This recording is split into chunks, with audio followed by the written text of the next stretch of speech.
Hello everybody and welcome back to the channel. Tonight we do our weekly top 10 single UFC card sales for the past week. That'll be from December 16th to December 22nd.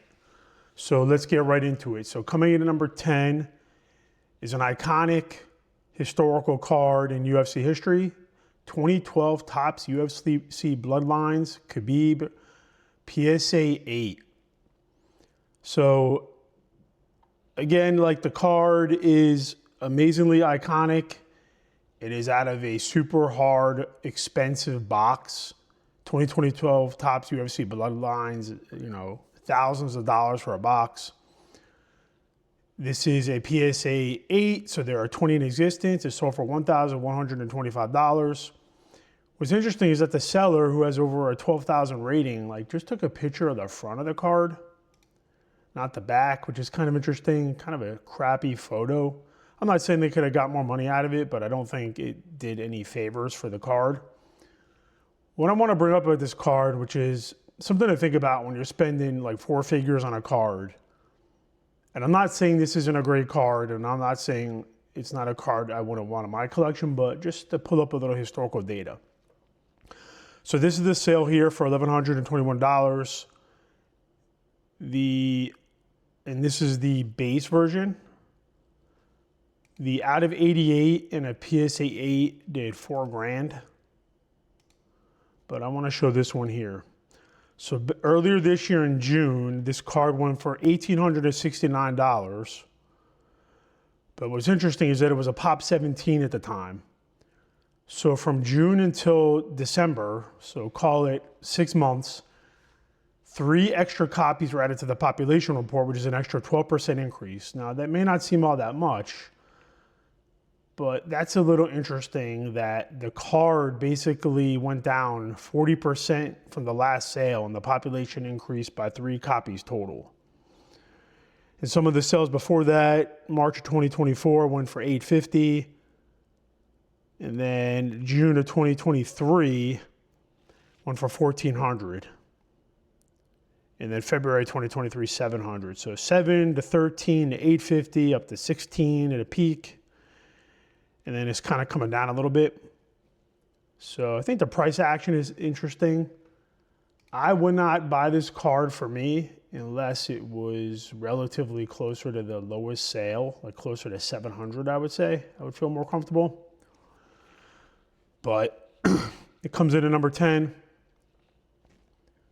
You go to number 9, 2024 Topps Finest UFC Kayla Harrison out of 5 on-card auto PSA 10 Finest Red Refractor.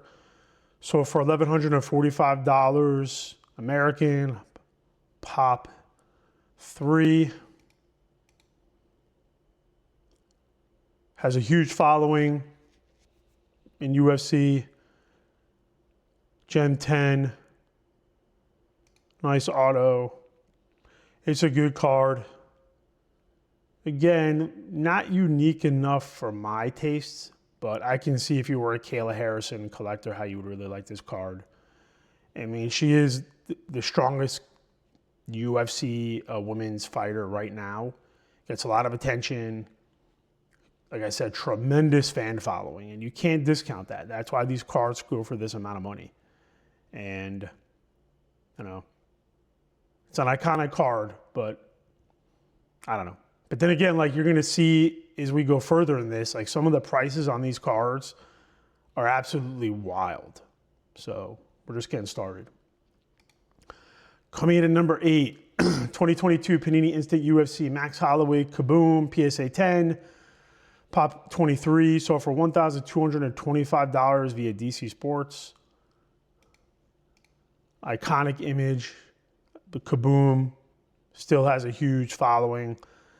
I mean, the thing I worry about Kabooms a little bit is I know that they are the flavor of the month now as far as inserts go, or been a flavor of actually the last few years. They just gained more popularity. I just wonder long term, 3 to 5 years, do Kabooms still matter?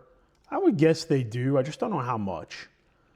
But they certainly bring the big numbers. They certainly get a lot of attention. And you add in the PSA 10 on it.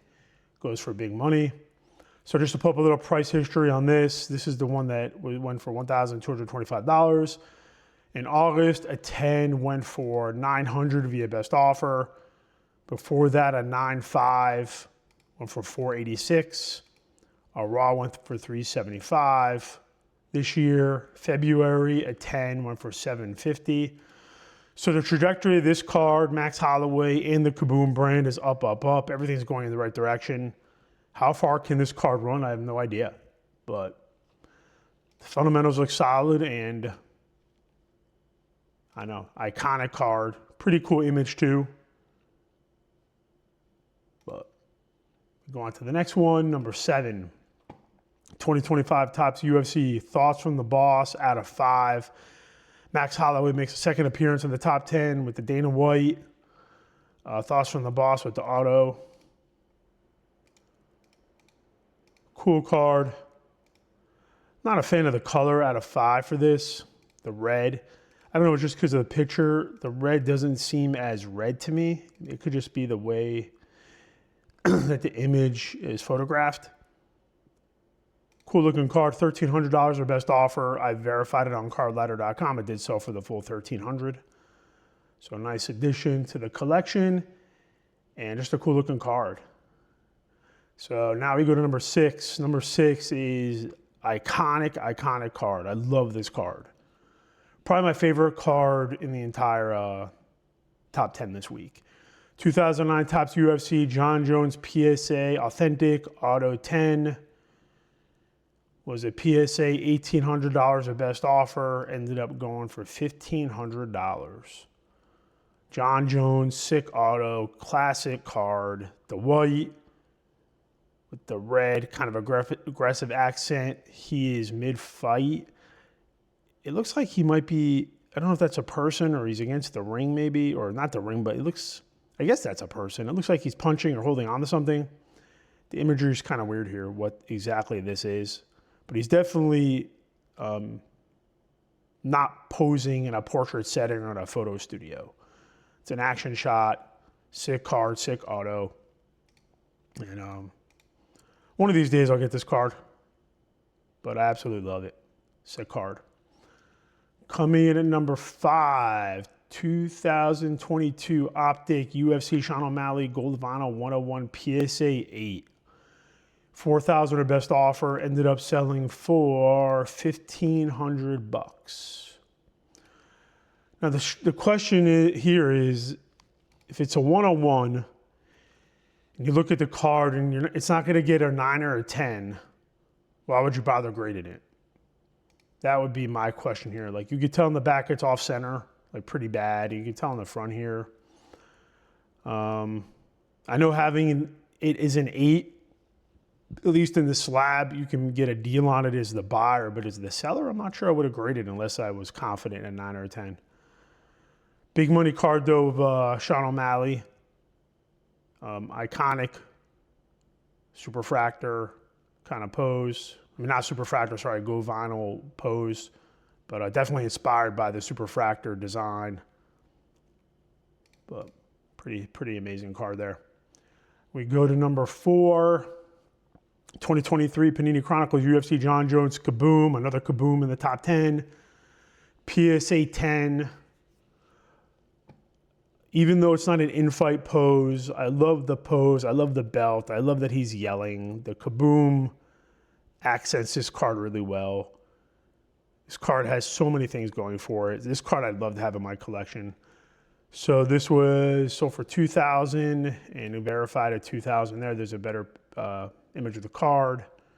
Just looking at some of the sales history of this card, $2,000 for a 10, a 9 went for $850, a raw went for $512, an 8 did 7, a 10 did $1326, so up 50% since August. And then even before that in June, a 10 did $991, so it doubled in, call it 7 months. So this card, again, is on a rocket ship to the moon. And honestly, I don't blame it. This card has everything going for it. And it's only a pop 20, so it's low. So amazing card. So now we go to the top 3. Man, I can't wait till you guys see the top 2. Absolutely insane. But coming in at number 3, selling via Alta Auctions, 2021 Panini Select UFC Strikers Black Prism 1 of 1 Conor McGregor. So there we go. So this is the alt image here. Sick card, 1 of 1 McGregor. There are no comps on this card.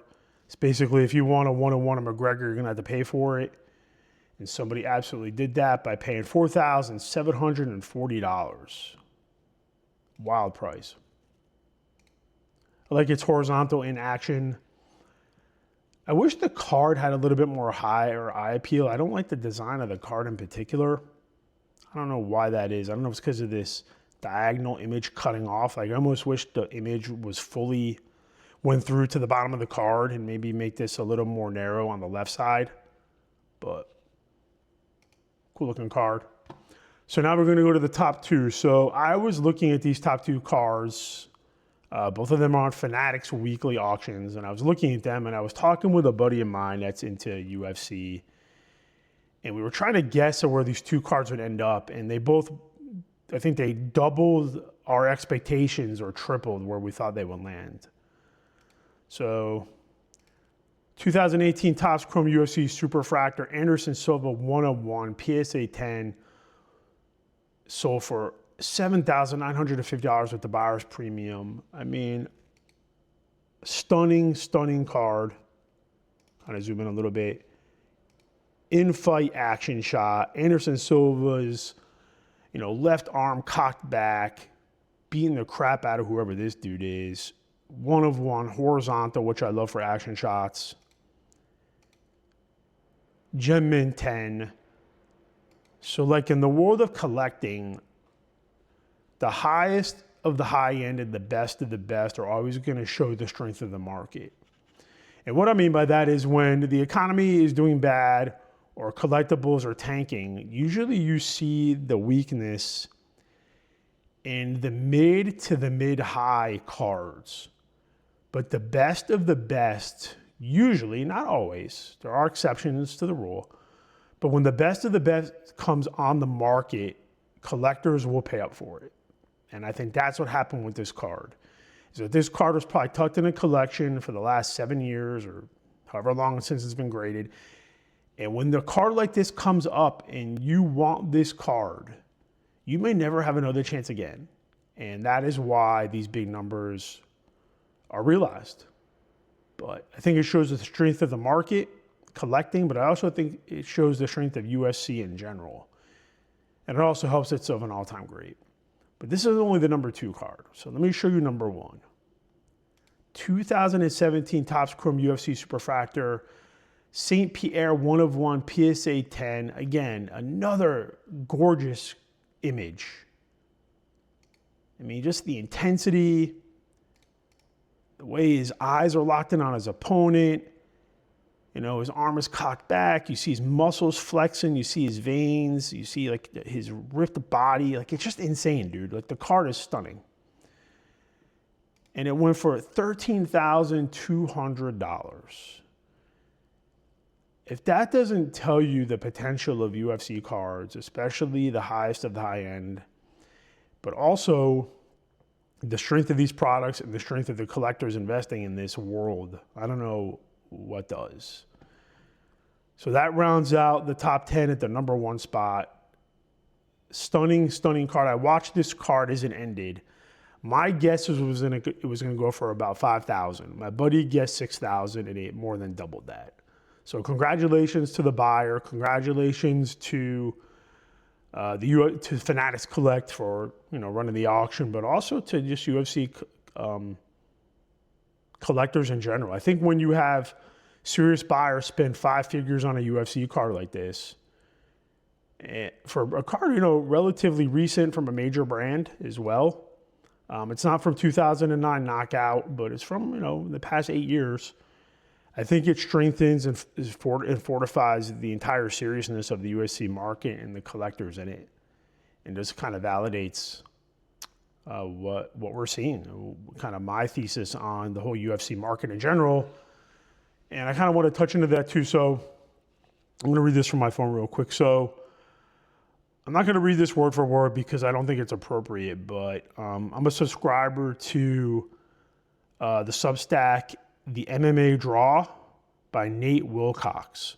I highly, highly recommend you go on Substack, sign up, buy his subscription to his Substack newsletter. I think it's $70 a year, and I think he runs a holiday promo or something. I signed up for it. I paid for it. And I'm not going to do him a disservice and read it word for word, but he does an article recently talking about how the company TKO, which owns the combat sports, boxing, owns UFC, owns WWE, and they're positioned for this run of in-person action sports. And there's this general theory that if you believe in the strength of artificial intelligence and what it's going to do to the world, that there's going to be less time dedicated to work because we're going to be more efficient and we're going to be smarter. There's going to be more time to do something. That most people around the world will be focused on the leisure time. So we were at 5-day work weeks. Now we're going to 4-day work weeks. Eventually we'll go to 3-day work weeks. And then, AI will probably have a big hold on that. So we're going to have a lot of free time. And the company TKO is investing in combat sports and live action sports and live action in general, like WWE, because their belief is that all that free time is going to be taken up with something. And as AI encroaches more into our lives, their belief is that the general consumer of sports is going to want and spend more and spend a premium on in-person events, including UFC. And I think that's important to remember, but I want to read this one specific part from their most recent Substack. So they touch on a couple of key points, and I've done a video on this. So the Paramount Plus move from the pay-per-view model to Paramount Plus. So basically Paramount Plus, you pay your $8 a month or $10 a month, whatever it is. And it's like a 97% cheaper entry point to all the UFC content. And that shift in spending, and then you look at the amount of increased subscriptions, it increases UFC distribution of products. It's just a positive perspective that you're going to have more reach for your product and you're going to have more fans.